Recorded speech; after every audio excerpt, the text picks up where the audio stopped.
अस्सलामु अलैकुम व रहमतुल्लाहि व बरकातुहू। अल्हम्दुलिल्लाहि रब्बिल आलमीन वल आक़िबतु लिल मुत्तक़ीन वस्सलातु वस्सलामु अला सय्यिदिल अंबियाइ वल मुरसलीन व मन तबिअहुम बि इहसानिन इला यौमिद्दीन अम्मा बाद। सर्व స్తోత్రాలు, అన్ని విధాల పొగడ్తలు,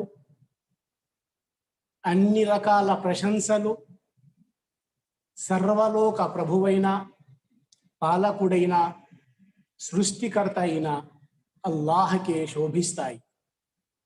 అనంత కరుణాశుభాలు అంతిమ దైవ ప్రవక్త ముహమ్మద్ సల్లల్లాహు అలైహి వసల్లంపై, ఆయన కుటుంబీకులపై, ఆయన ప్రియ సహచరులపై అల్లాహ్ సుబ్హానహు వ తఆలా తన అనుగ్రహాలను వర్షింపజేయుగాక. హమ్ద్ మరియు సనా తర్వాత అభిమాన సోదరులారా, నేటి నా ప్రసంగాంశం ఇస్లాం ఒక సంపూర్ణ జీవన విధానం.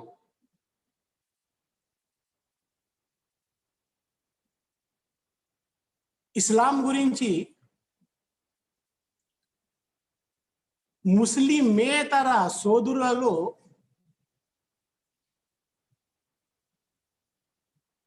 అపార్థాలు కలిగి ఉన్నారు. అసలు జీవన విధానం అంటే ఏంటి? ధర్మం అంటే ఏమిటి? ఈ జీవన విధానం గురించి చర్చిస్తే, అన్వేషిస్తే అనేకులు మానవ జీవిత శైలిని వివిధ కోణాల్లో వివిధ రకాలుగా తమ ఆలోచన సరళిని బట్టి దాన్ని విశ్లేషిస్తున్నారు. కొందరు శాస్త్రవేత్తలు, చరిత్రకారులు, ఉదాహరణకు Charles Darwin, Sigmund Freud, Hegel, Karl Marx వంటి వారు మానవ జీవితాన్ని వివిధ కోణాల్లో నుంచి చూడటానికి ప్రయత్నించారు. కొందరు మానవ ఆకృతిపై ఎక్కువగా నిర్భరపడ్డారు. కొందరు మనిషి యొక్క వృత్తిపై ధ్యానమిచ్చారు. కొందరైతే మనిషి కడుపే అన్నిటికీ కారణం అన్నారు. అన్ని సమస్యలకు కారణం మానవుని ఆకలే అని వారి ఆలోచన. ఆకలి సమస్యను పరిష్కరిస్తే అన్ని సమస్యలు అంతిమైపోతాయని వారి వాదన. మరికొందరైతే మానవ జీవితాన్ని శృంగారంతో కూడగట్టారు. శృంగారమే మానవ జీవిత ధ్యేయం అని వాదించారు కొందరు. శృంగారంపై ఉన్న పరిమితులను, నియంత్రణలను తీసివేస్తే అన్నీ సర్దుకుంటాయని వారి భావన. మరికొందరు సన్యాసత్వానికి ప్రాధాన్యత ఇచ్చారు. మానవ శరీరాన్ని, దాని అవసరాలను త్రోసిపుచ్చారు. కావున సృష్టికర్తను, దైవవాణిని లెక్క చేయకుండా మానవ జీవితాన్ని విశ్లేషించేవారు గుడ్డివారితో సమానం. వారు విశ్లేషించినవి పూర్తిగా అసంపూర్ణమైనవి మరియు లోపాలతో కూడినవి అని స్పష్టంగా అర్థమవుతుంది. ప్రియ వీక్షకులారా, ఏదైనా ఒక వస్తువు గురించి దాన్ని తయారు చేసిన వానికి బాగా తెలిసి ఉంటుంది ఆ వస్తువు గురించి. ఎందుకంటే ఆ వస్తువుని తయారు చేసింది ఆయనే గనక అతనికి బాగా స్పష్టంగా జ్ఞానం కలిగి ఉంటుంది ఆ వస్తువు గురించి. ఉదాహరణకు ఒక వాహనం తయారు చేసిన వానికి వాహనం అవసరాలు బాగా తెలిసి ఉంటాయి. వాహనం ఎటువంటిది, దాని అవసరం ఎటువంటిది, ఏ విధంగా అది నడుస్తుంది, ఆ వాహనానికి ఏది కరెక్ట్, ఏది మంచిది కాదు, మొత్తం తెలిసి ఉంటాయి. ఆ వాహనపు చక్రాలలోని గాలి కూడా దానికి తయారు చేసిన వాడు ఎంత చెప్పాడో అంతే ఉంచాలి దానిలో గాలి. ఈ వాహనం నాది అని నేను నా ఇష్ట ప్రకారం వాహనానికి గాలి వేస్తే వాహనానికి నష్టం జరుగుతుంది, ఆ వాహనంపై కూర్చున్న వారికి నష్టం జరుగుతుంది. ఈ విధంగా అందరూ నష్టపోతారు. మన సృష్టికర్త, సకల లోకాలకు సృష్టించిన వాడు అల్లాహ్ సుబ్హానహు వ తఆలాకు మన కోసం ఏది మంచో ఏది చెడో అంతా బాగా తెలుసు. అతను దైవ ప్రవక్త సల్లల్లాహు అలైహి వసల్లం జీవితం ద్వారా మనకు మార్గదర్శకత్వం చేశాడు. అల్లాహ్ చూపించిన రుజుమార్గం నుండి తప్పిపోయినచో కల్లోలం, ఫిత్నా, వినాశనం తప్పదు. అభిమాన సోదరులారా, ఇస్లాం ధర్మం దైవ ధర్మం కావటం వలన ఇందులో అంటే ఇస్లాం ధర్మంలో జీవితానికి సంబంధించిన విషయాలన్నీ ఉన్నాయి. ఇస్లాం ధర్మంలో కేవలం ఏదో ఒక అంశం గురించి మాత్రమే కాదు, జీవితంలోని ఒక భాగం గురించి మాత్రమే కాదు, జీవితానికి సంబంధించిన ప్రతి విషయానికి సంబంధించిన విషయాలు అల్లాహ్ సుబ్హానహు వ తఆలా చూపించాడు, తెలియపరిచాడు. మన సృష్టికర్త అల్లాహ్ ఈ జీవిత విధానానికి ఇస్లాం అనే పేరు పెట్టాడు. ఆయన అస్సలాం, ఆయన పెట్టిన ధర్మం పేరు ఇస్లాం. అల్లాహ్ ఖురాన్లో తెలియజేశాడు. సూరా ఆలి ఇమ్రాన్ సూరా నంబర్ 3 ఆయత్ నంబర్ 19లో ఇన్న దీన ఇందల్లాహిల్ ఇస్లాం, నిస్సందేహంగా నిస్సంకోచంగా ఇస్లాం మాత్రమే అల్లాహ్ వద్ద సమ్మతమైన ధర్మం. ఇస్లాం ధర్మం. కానీ పాశ్చాత్య దేశాల భావంలో కాదు. ఎందుకంటే పాశ్చాత్యుల ప్రకారం ధర్మం అంటే కేవలం మానవునికి సృష్టికర్తకు అల్లాహకు మధ్య ఉన్న బంధం మాత్రమే. కానీ ఇస్లాం ధర్మం మానవుని జీవితపు అన్ని రంగాలతో ఇస్లాం ధర్మానికి సంబంధం ఉంది. అది వ్యక్తిగతమైన, సామాజికమైన, ప్రాపంచికకరమైనా సరే ఇస్లాం సృష్టికర్త అయిన అల్లాహతో స్వయంగా మనతో, మన పిల్లలతో, బంధువులతో, పొరుగువారితో, అతిథులతో, ప్రపంచపు మానవాళితో సంబంధాలను కుదుర్చుతుంది ఇస్లాం ధర్మం. ఇస్లాం అందరితో హక్కులను స్పష్టపరుస్తుంది. ఎవరి హక్కు ఏమిటి అని. సమాజంలో వ్యాపార పరంగా, రాజకీయ పరంగా, వ్యక్తిగతంగా, బంధుత్వ పరంగా అమ్మ, నాన్న, తల్లిదండ్రులు, భార్య, పిల్లలు, ఇరుగు పొరుగు వారు, సమీప బంధువులు, దూర బంధువులు, స్నేహితులు, మిత్రులు, శత్రువులు, జంతువులు, జీవులు, నిర్జీవులు, ప్రతి ఒక్కరితో సంబంధం, విధులను స్పష్టపరుస్తుంది ఇస్లాం ధర్మం. ఇది కేవలం ఇస్లాంలో మాత్రమే మనకు కనబడుతుంది.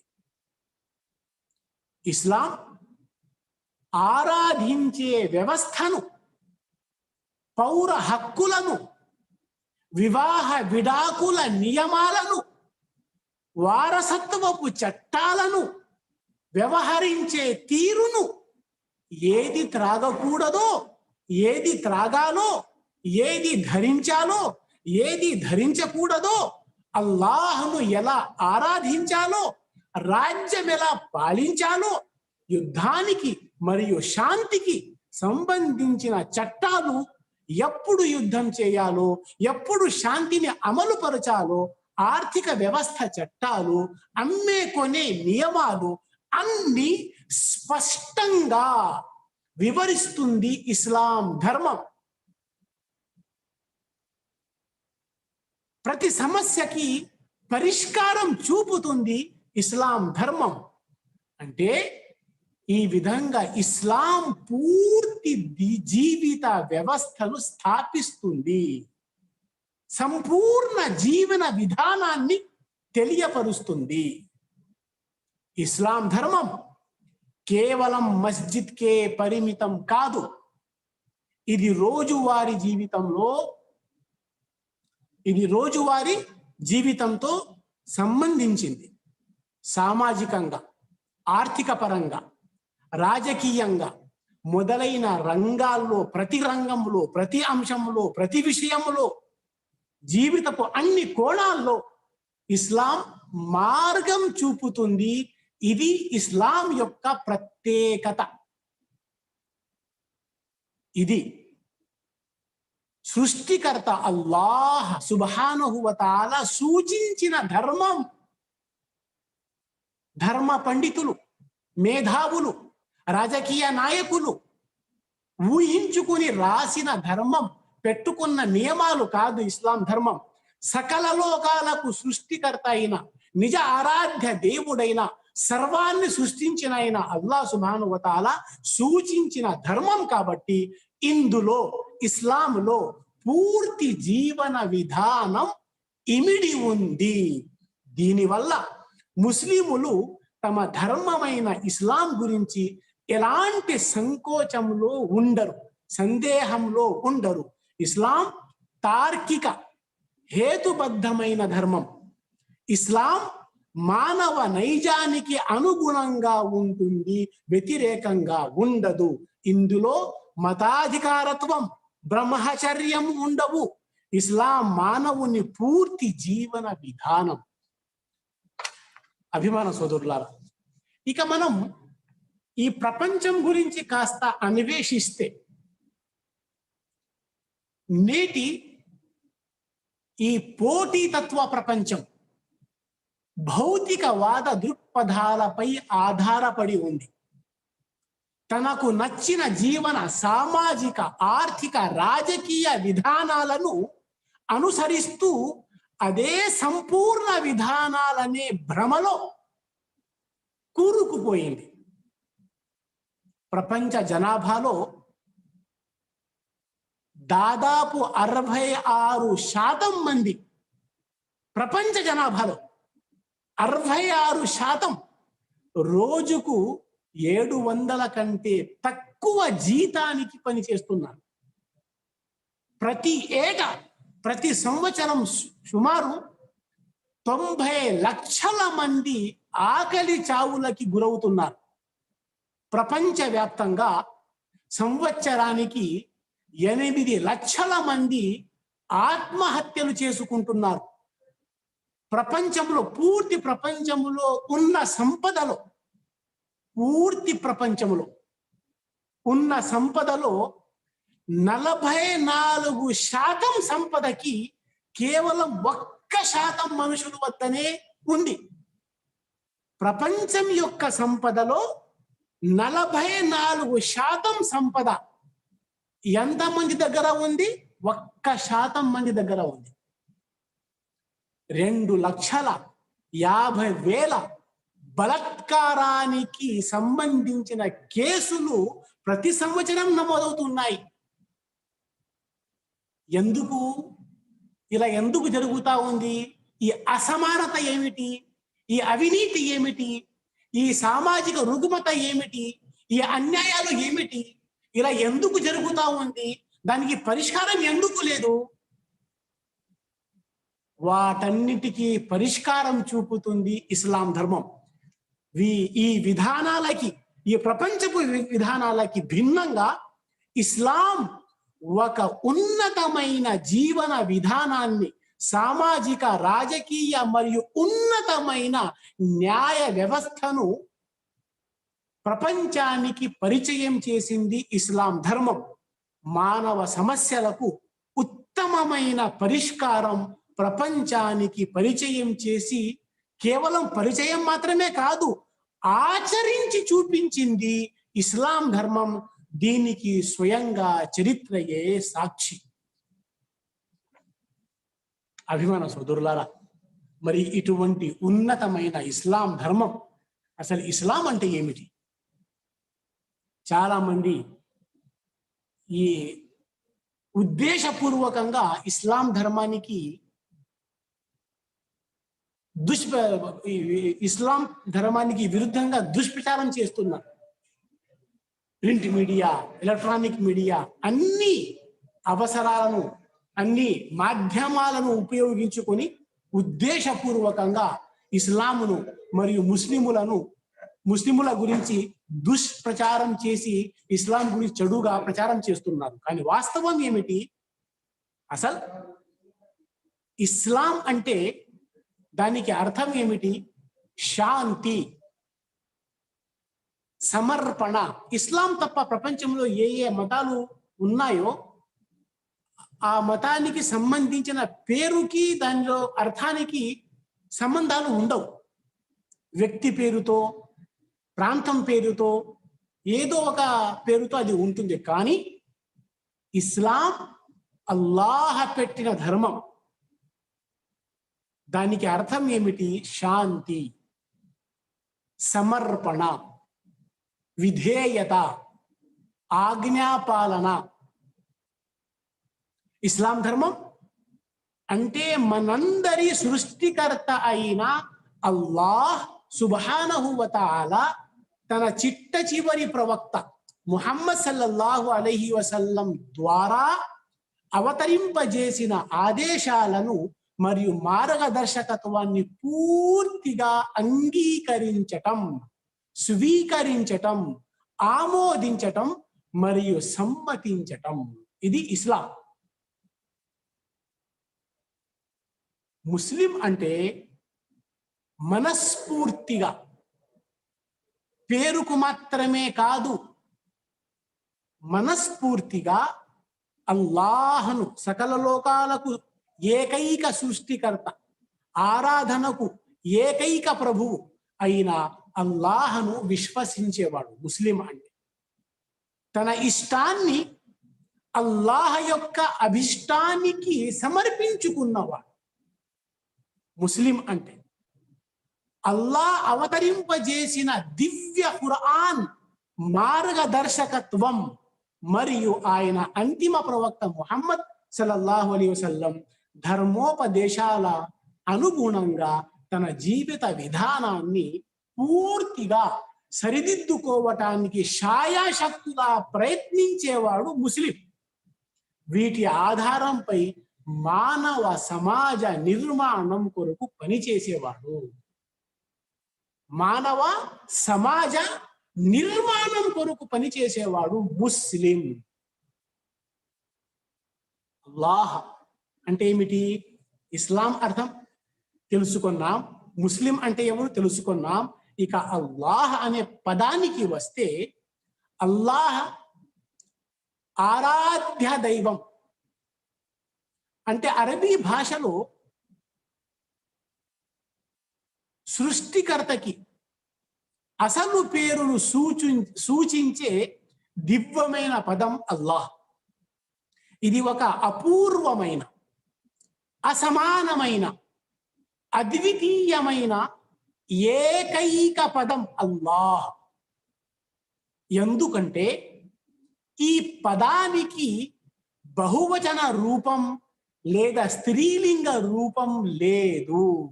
ప్రపంచములో ఏ మతానికి చెందిన వారైనా సరే, ఇస్లాం మతం తప్ప, ఇస్లాం ధర్మం తప్ప, ఏ జాతి వారైనా, ఏ మతానికి చెందిన వారైనా సరే, వారు వారి ఎవరిని పెట్టుకున్నారో దేవుళ్ళుగా అని ఆ పేరుకి బహువచనము వస్తుంది, స్త్రీలింగము వస్తుంది. దేవుడు, దీనికి బహువచనం ఏమిటి? దేవుళ్ళు. స్త్రీలింగ రూపం ఏమిటి? దేవత. అలాగే గాడ్, బహువచనం గాడ్స్, స్త్రీలింగ రూపం గాడెడ్. కానీ అల్లాహకు బహువచనము అలాగే స్త్రీలింగ రూపము లేదు. ఇది ఒక అపూర్వమైన, అసమానమైన, అద్వితీయమైన ఏకైక పదం అల్లాహ్.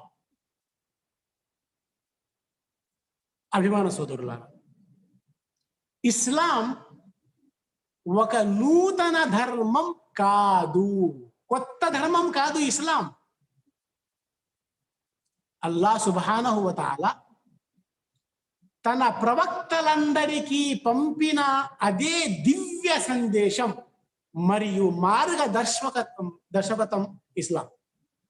అయితే చిట్ట చివరి ప్రవక్త, అంతిమ దైవ ప్రవక్త ముహమ్మద్ సల్లల్లాహు అలైహి వసల్లం పై అవతరించిన ఈ ఇస్లాం సందేశ ప్రత్యేకత ఏమిటంటే, అది తన యొక్క సమగ్రమైన, సంపూర్ణమైన మరియు అంతిమ రూపంలో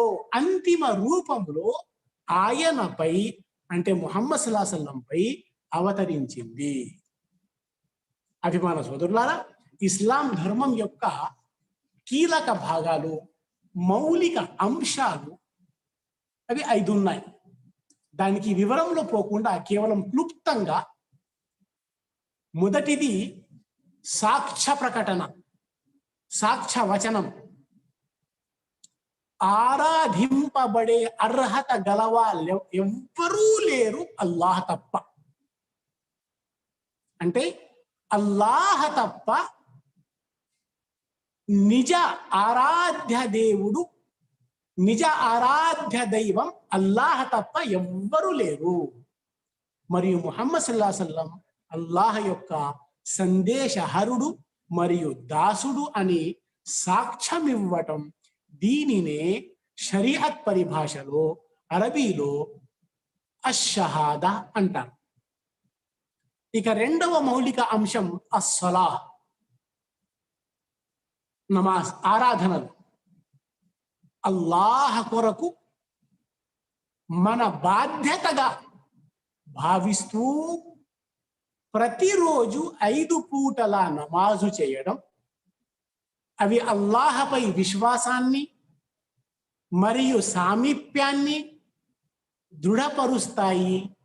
అంత మాత్రమే కాదు, మనిషిని, ఈ నమాజ్, సలాహ్ అనేది మనిషిని ఉత్తమ సంస్కారాల వైపు ప్రోత్సహిస్తాయి, హృదయాన్ని పరిశుద్ధపరుస్తాయి, చెడు నుండి ఆపుతుంది. అల్లాహ్ సుబ్హానహు వ తఆలా సూరా అన్కబూత్ ఆయత్ 45లో ఇలా సెలవిచ్చాడు, ఇన్న సలాత తన్హా అనిల్ ఫహషాయి వల్ మున్కర్. నిశ్చయంగా, నిస్సందేహంగా నమాజ్, సలాహ్ అనేది అది హృదయాన్ని పరిశుద్ధపరుస్తాయి, మంచిని, ఉత్తమ సంస్కారాల వైపుకు ప్రోత్సహిస్తుంది. అలాగే చెడు నుండి, మున్కర్ నుండి, తప్పు నుండి, కీడు నుండి, పాపము నుండి, రుగ్మత నుండి, అవినీతి నుండి, దగా నుండి, మోసం నుండి, ప్రతి చెడు నుండి ఆపుతుంది. ఇది నమాజ్ యొక్క ప్రత్యేకత. అలాగే మూడవ అంశం రమదాన మాసంలో ఉపవాసం, అస్సౌమ్. రంజాన్ మాసంలో తెల్లవారుజామున నుండి సూర్యాస్తమయం వరకు ముస్లిములు అన్నపానీయాల నుండి మరియు దాంపత్య సుఖము నుండి దూరంగా ఉండటమే కాకుండా, అంటే కేవలం ఆకలి దప్పులతో మాత్రమే కాదు, చెడు ఆలోచనల నుండి మరియు చెడు కోరికల నుండి కూడా దూరంగా ఉంటారు. అది ప్రేమ, చిత్తశుద్ధి మరియు భక్తిని నేర్పుతుంది, తఖ్వాని నేర్పుతుంది. అంతేగాక సామాజిక విచక్షణ, సహనం, నిస్వార్థం మరియు సంకల్ప బలాన్ని పెంపొందిస్తుంది ఉపవాసం. అలాగే 4వ అంశం జకాత్. సంవత్సరం పాటు నిల్వ ఉన్న తమ ధనము నుండి 2.5% ధనాన్ని ధార్మిక కర్తవ్యంగా, ఉపకారంగా కాదు,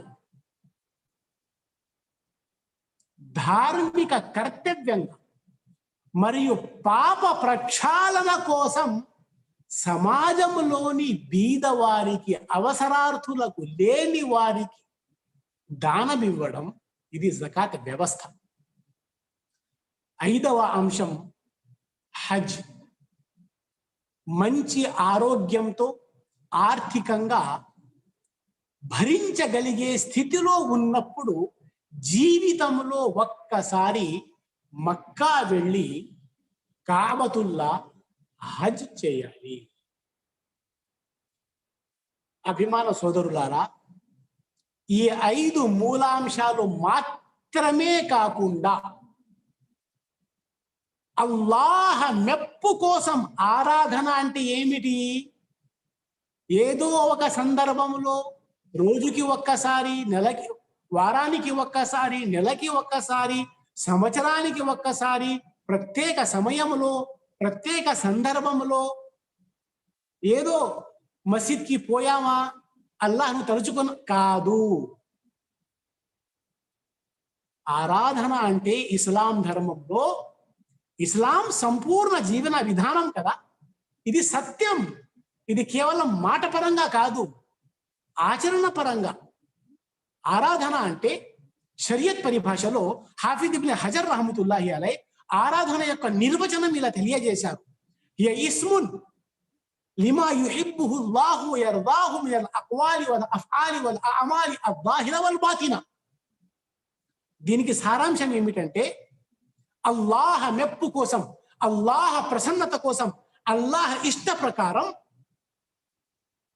చిత్తశుద్ధితో చేసే ప్రతి మంచి పని, ప్రతి మంచి కార్యం, అది కనపడినా కనపడకపోయినా, మాటల రూపంలో, ఆచరణ రూపంలో, హృదయపూర్వకంగా, సంకల్పములో, చూసే విషయాలు, చూడని విషయాలు, కనపడే విషయాలు, కనపడని విషయాలు, ఊహించేది, మాట్లాడేది, సహాయం, ప్రతిదీ అల్లాహ్ ప్రసన్నత కోసం, అల్లాహ్ మెప్పు కోసం చిత్తశుద్ధితో చేసే ప్రతి మంచి పని ఆరాధనే అవుతుంది. అంటే అల్లాహ్ ప్రసన్నత కోసం ఒకరికి సహాయం చేసినా అది ఇస్లాం ధర్మంలో ఆరాధన. అల్లాహ్ ప్రసన్నత కోసం ఒకరికి క్షమించినా అది ఆరాధన. అభిమాన సోదరులారా, అల్లాహ్ యొక్క ఏకత్వాన్ని, అద్వితీయత్వాన్ని మరియు సార్వభౌమత్వాన్ని విశ్వసించమని ఇస్లాం ఆదేశిస్తుంది.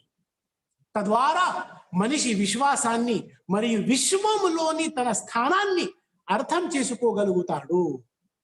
ఈ నమ్మకం అల్లాహ్ యొక్క ఉనికిని మరియు ఆయన హక్కును అతడికి గుర్తు చేస్తూ అన్ని రకాల పిచ్చి భయాల మరియు భ్రమల నుండి, గుడ్డి నమ్మకాల నుండి, మూఢ విశ్వాసాల నుండి విముక్తి చేస్తుంది ఇస్లాం ధర్మం. కేవలం విశ్వసిస్తే సరిపోదు. ఇస్లాం సంపూర్ణ జీవన విధానం. కేవలం మనసులో విశ్వసిస్తే సరిపోదు. ఎందుకు? ఇది ఇతర మతాల పరంగా కేవలం మాట రూపంలోనే కాదు. ఇది కేవలం విశ్వసిస్తే సరిపోదు, అది మాటలలో మరియు చేతలలో కూడా కనపడాలి మరియు రుజువు కావాలి. కాబట్టి మన ఏక దైవత్వ విశ్వాసం ఇస్లాం యొక్క 5 మూల అంశాల ద్వారా బహిర్గతం అవుతుంది. మనందరి సృష్టికర్త మరియు పోషణకర్త, సృష్టికర్త, విశ్వప్రభువు ఆరాధించే ఒక కుటుంబంగా మొత్తం మానవ జాతిని చూడమని ఏక దైవత్వ విశ్వాసం నిర్దేశిస్తుంది. అవతార పురుషుల మరియు దైవాంశ సంభూతుల సిద్ధాంతాన్ని ఇస్లాం తిరస్కరిస్తుంది. కేవలం స్వచ్ఛమైన ఏక దైవత్వ విశ్వాసం మరియు మంచి పనుల వలన మాత్రమే స్వర్గ ప్రవేశం లభించగలగదని చెబుతుంది ఇస్లాం ధర్మం. తద్వారా ఎలాంటి మధ్యవర్తులు, పూజారులు, సిఫారసు చేసేవాళ్ళు లేకుండా సృష్టికర్తను తిన్నగా ఆరాధించవచ్చు మరియు వేడుకోవచ్చు. ఇది ఇస్లాం చూపే విధానం, ఇస్లాం ధర్మం చూపించే మార్గం. ఖురాన్ మరియు దైవ ప్రవక్త ముహమ్మద్ సల్లల్లాహు అలైహి వసల్లం సున్నతులలో బోధించబడిన అల్లాహ్ యొక్క ధర్మ శాసనం మాత్రమే అన్నిటికంటే ఉత్తమమైనది. ధర్మ పండితులు, మేధావులు, రాజకీయ నాయకులు, పలుకుబడిదారులు, వారు చెప్పే మాటలు శాసనాలు కావు. ఎందుకు? ఇస్లాం సంపూర్ణ జీవన విధానం అంటే అల్లాహ్ ఆదేశం, అల్లాహ్ ప్రవక్త విధానం. దీనికి అన్నిటికంటే ఉత్తమమైనది. అది సమాజంలో ఉన్నత వంశస్థులపై మరియు అధమ స్థానంలోని ప్రజలపై, ధనికులపై మరియు బీదవారిపై సమానంగా వర్తిస్తుంది. అలాగే పాలకులపై మరియు పామరులపై కూడా. ఖురాన్ ఇది అల్లాహ్ యొక్క అంతిమ దివ్యవాణి. ఇస్లామీయ బోధనల మరియు ధర్మ శాసనాల యొక్క ప్రాథమిక మూలాధారం. దైవ విశ్వాసం, సంస్కారం, మానవ జాతి చరిత్ర, ఆరాధన, జ్ఞానం, వివేకం, సమస్త విషయాలలో సృష్టికర్త మరియు సృష్టి మధ్య పరస్పరం మానవుల మధ్య ఉండవలసిన సంబంధాల గురించి స్పష్టంగా చర్చిస్తుంది. సామాజిక న్యాయం, ఆర్థిక, రాజకీయ, చట్ట, న్యాయ, శాస్త్ర, అంతర్జాతీయ అంశాల గురించి సమగ్ర ముఖ్యాంశాలు ఇస్లాం ధర్మంలో ఉన్నాయి. ఇటువంటి ధర్మం ప్రపంచంలో ఎక్కడా కనపడదు. ఎందుకంటే ఇది సృష్టికర్త నియమించిన ధర్మం, సంపూర్ణ జీవన విధానం. హదీసులు అంటే తన సహచరులచే చాలా జాగ్రత్తగా నమోదు చేయబడిన ప్రవక్త ముహమ్మద్ సల్లల్లాహు అలైహి వసల్లం యొక్క ఉపదేశాలు, ప్రవచనాలు, పలుకులు మరియు ఆచరణలు ఖురాన్ వచనాలను మరింత స్పష్టంగా వివరిస్తుంది మరియు విశదీకరిస్తుంది హదీస్. అభిమాన సోదరులారా, ఇస్లాం కేవలం ఆచార కర్మలను గుడ్డిగా చేయమని బోధించదు. గుడ్డి విశ్వాసం కాదు ఇస్లాం. మూఢనమ్మకం కాదు ఇస్లాం.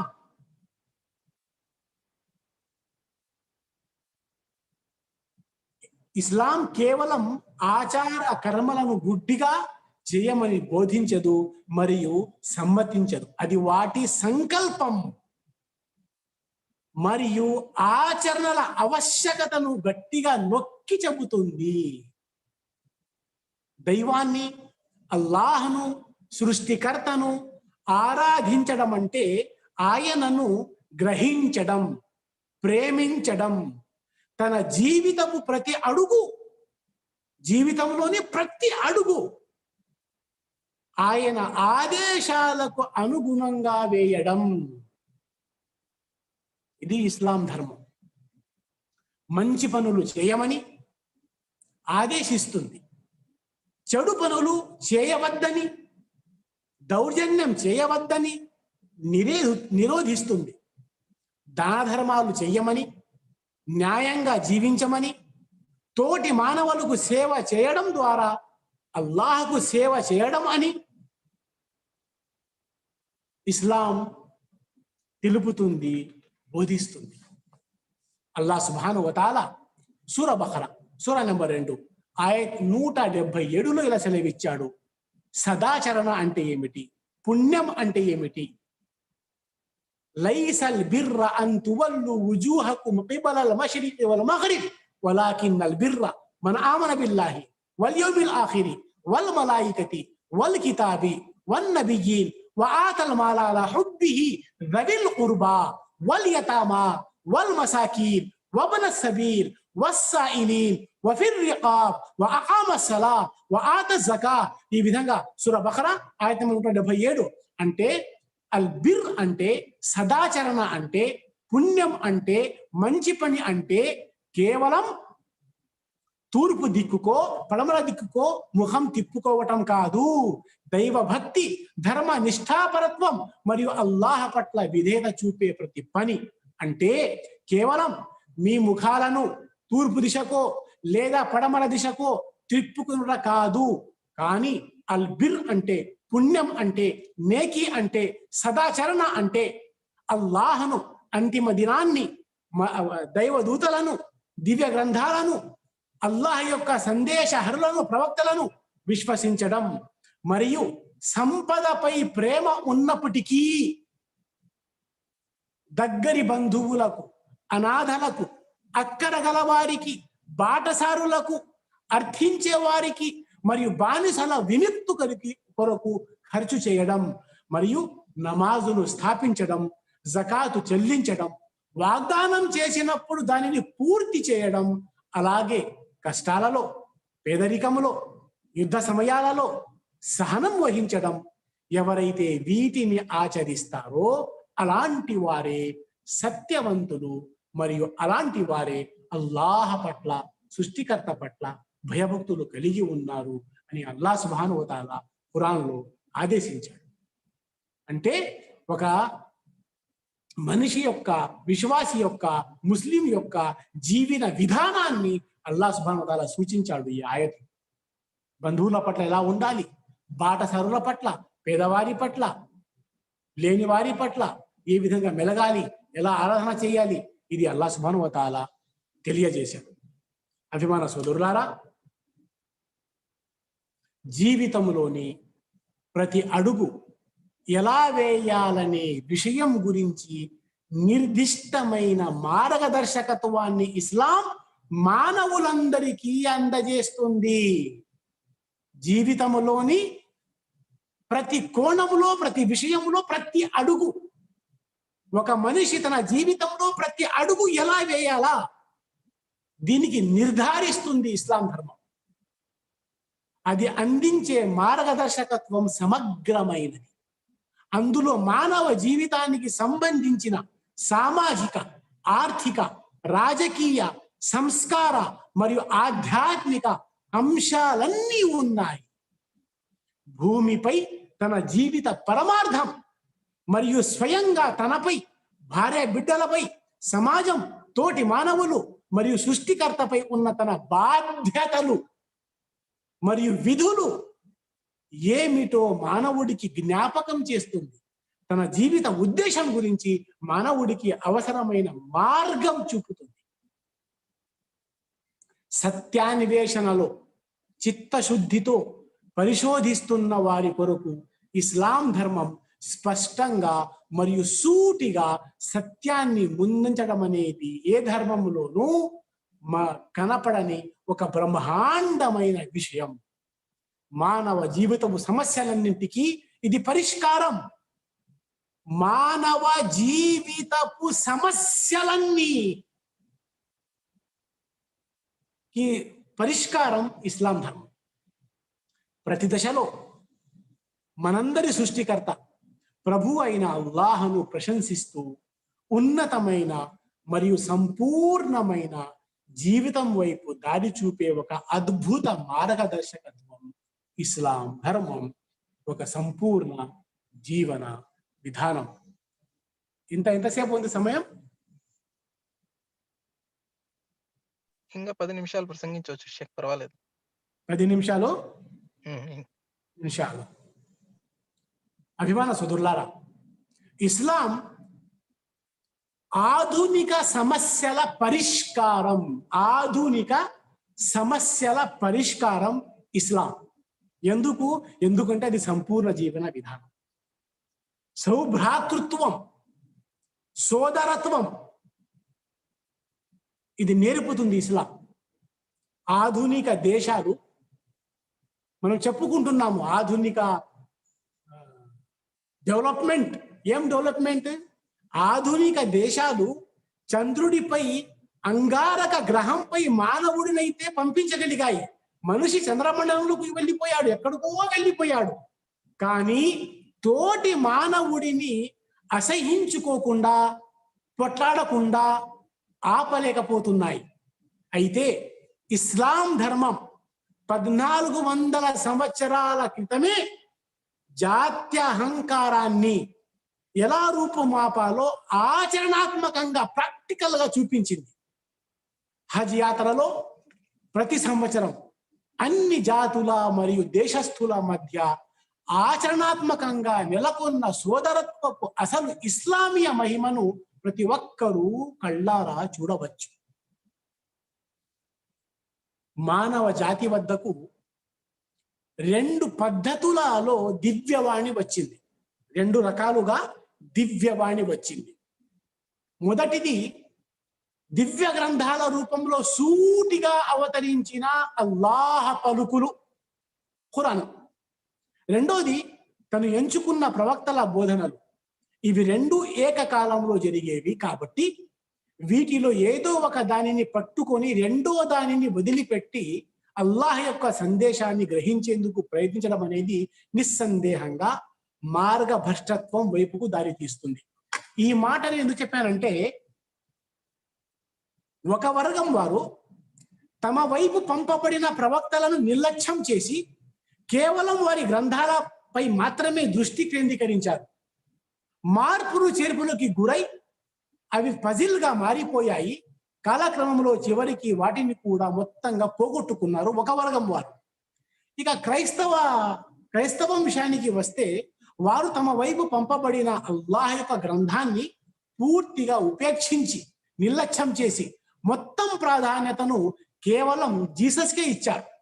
ఆయనకు దైవత్వాన్ని ఆపాదించడమే కాకుండా బైబిలులోని అసలు ఏక దైవత్వ భావాన్నే, అంటే తౌహీదునే పోగొట్టుకున్నారు.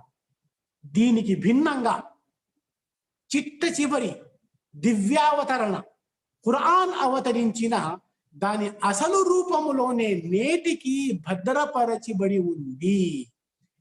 అల్లాహ్ అంటున్నాడు ఖురాన్లో, ఇన్నా నహను నజ్జల్నా దిక్రా వ ఇన్నా లహు లహాఫిజూన్. దీనిని ఖురాన్ని మేము పంపాము, దీనిని మేమే భద్రపరుస్తాము. అల్లాహ్ బాధ్యత తీసుకున్నాడు. ఎలా అవతరించిందో అలాగే యథాతథంగా ఒక పొల్లు కూడా మార్పు లేకుండా ఉంది, ప్రళయం వరకు ఉంటుంది ఇన్షాఅల్లాహ్. దివ్యవాణి అవతరించిన పూర్వ ధర్మాలన్నింటి ఉత్తర భాగం మరియు ఉచ్చ స్థానమే ఇస్లాం ధర్మం. కాబట్టి ఇది అన్ని కాలాలకు మరియు ప్రజలందరికీ వర్తిస్తుంది. అన్ని కాలాలకు, అన్ని ప్రాంతాలకు, అన్ని ప్రజలకు వర్తిస్తుంది. ఖురాన్ తప్ప అవతరించిన తన అసలు రూపములో మరియు మార్పులు చేర్పులకి గురి కాకుండా ఏ దివ్య గ్రంథము ఈనాడు అందుబాటులో లేదు, ఖురాన్ తప్ప. మానవ జీవితపు ప్రతి అడుగులో, అన్ని కాలాలలో మరియు మొత్తం మానవాళికి మార్గదర్శకత్వం వహించే నిశ్చయమైన దావా ఏ ధర్మంలోనూ కనపడదు. కానీ ఇస్లాం ధర్మం మొత్తం మానవ జాతిని బహిరంగంగా సంబోధిస్తుంది. అభిమాన సోదరులారా, ఇక నేను ఇస్లాం సంపూర్ణ జీవన విధానం, ఇటువంటి ఇస్లాం ధర్మం గురించి చాలా మంది పేరు పొందిన వారు, ప్రఖ్యాత చెందిన వారు, ప్రముఖులు చాలా విషయాలు చెప్పారు. వాటిలో కొందరి గురించి, ఉదాహరణకు కానన్ టైలర్, ఈయన తన పుస్తకములో paper read before the church congress act అనే ఒక పుస్తకములో 1987 ఆయన ఇలా అంటున్నాడు, ఇస్లాం సన్యాసి సంబంధమైన ప్రవర్తన చోట సహజ మానవ ప్రవర్తనను నెలకొల్పింది. బానిసలలో ఆశలు చిగురింపజేసింది. మానవ జాతికి సహోదరత్వాన్ని ఇచ్చింది. మానవ స్వభావపు ప్రాథమిక వాస్తవాలను గుర్తి చేసింది ఇస్లాం ధర్మం అని కానన్ టైలర్ అన్నాడు. అలాగే సరోజినీ నాయుడు ఏమన్నారంటే, ఇస్లాం యొక్క అత్యద్భుత ఆదర్శాలలో ఒకటి న్యాయ బుద్ధి. ఇది న్యాయ సమానత్వం ఇస్లాంలో తప్ప ఎక్కడా మనకు కనపడదు. ఎందుకంటే నేను ఖురాన్ చదివి కొద్దీ అందులో రోజువారీ జీవితపు చైతన్యవంతమైన నియమ నిబంధనలు కనుగొంటూ పోయాను. అవి విశ్వవ్యాప్తంగా వర్తించే ప్రతిదిన ఆదర్శవంత జీవితంలోని ఆచరణాత్మక నైతిక విలువలే గాని భావాలు గర్భిత అనుభూతివాదం ఎంత మాత్రం కాదు అని సరోజినీ నాయుడు అన్నారు. అలాగే జార్జ్ బర్నార్డ్ షా ఏమన్నాడంటే, ద జనీన్ ఇస్లాంలో నేనెప్పుడూ ముహమ్మద్ యొక్క ధర్మాన్ని దాని యొక్క సజీవత్వం వలన ఉన్నతంగా చూశాను. నా దృష్టిలో కేవలం ఈ ధర్మం మాత్రమే కాలానుగుణంగా మారుతున్న పరిస్థితులను తనలో కలుపుకునే శక్తి సామర్థ్యం కలిగి ఉంది. ప్రతి కాలంలోనూ స్వయంగా ఇతరులను ఆకర్షిస్తుంది. నేను ఆయన గురించి చదివాను, అంటే ప్రవక్త గురించి. ఆశ్చర్యకరమైన వ్యక్తి. నా అభిప్రాయంలో ఆయన క్రైస్తు విరోధి పోలికలకు బహుదూరం. మరియు ఆయనను మానవ జాతి సంరక్షకుడనే పేరుతో తప్పకుండా పిలవాలి. ఒకవేళ అలాంటి వ్యక్తి ఆధునిక ప్రపంచ నాయకత్వం వహిస్తే అతడు సర్వతా శాంతి మరియు ఆనందం వ్యాపించేలా దాని సమస్యలను పూర్తిగా పరిష్కరిస్తాడని నేను నమ్ముతున్నాను. నేటి యూరప్ ముహమ్మద్ యొక్క ధర్మాన్ని స్వీకరించడం మొదలుపెట్టినట్టుగా రేపటి రోజున మొత్తం యూరోపు దానిని స్వీకరిస్తుందని నేను భవిష్యవాణి పలుకుతున్నాను అని జార్జ్ బర్నార్డ్ షా అన్నాడు. మన సోదరులారా, ఈ విధంగా ఎంతో మంది మేధావులు చాలా గొప్ప విషయాలు ఇస్లాం ధర్మం గురించి తెలియజేశారు. ఉదాహరణకి చాలా మంది ఉన్నారు. డబ్ల్యూ మోంట్ గోర్మే అని, అలాగే